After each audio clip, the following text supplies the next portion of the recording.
আমাদের মুখ্যমন্ত্রীর নির্দেশে এই যে ভ্রাম্যমান চিকিৎসা শিবির চলছে, এটা আমার পঞ্চায়েত মেম্বার মনিরুল বাবুকে জিজ্ঞাসা করছি যে কেমন লাগছে, কি ব্যাপার, এর উপকারিতা আছে কিনা, একটু বিশদভাবে যদি বলেন একটু ভালো লাগে।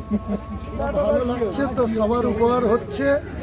আমি নিজেও তো দেখিয়েছি, পুরো পাড়ার লোকেরা এসে দেখছে তো, ডাক্তারবাবু এসে দেখাচ্ছে, ক্যাম্পে ভালো কাজ চলছে। তাহলে মুখ্যমন্ত্রীর এই যে চিন্তাভাবনা, এই চিন্তাভাবনা কি সঠিক? হ্যাঁ সঠিক, সঠিক।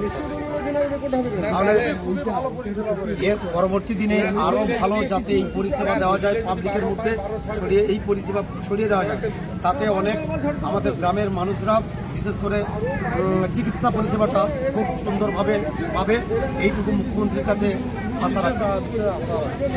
আপনাদের পরিচয়টা? বামফ্রন্টের পঞ্চায়েত মেম্বার। আর আপনি? বেতুলা জগলপুরের পঞ্চায়েত মেম্বার। কিসের বল? নাম বলো। দেবাশিস গুড়িয়া, পঞ্চায়েতে কোন দলের? বিজেপির পঞ্চায়েত। আপনি? সিপিআইএম এর পঞ্চায়েত। নাম বলো। শেখ মনিরুল ইসলাম।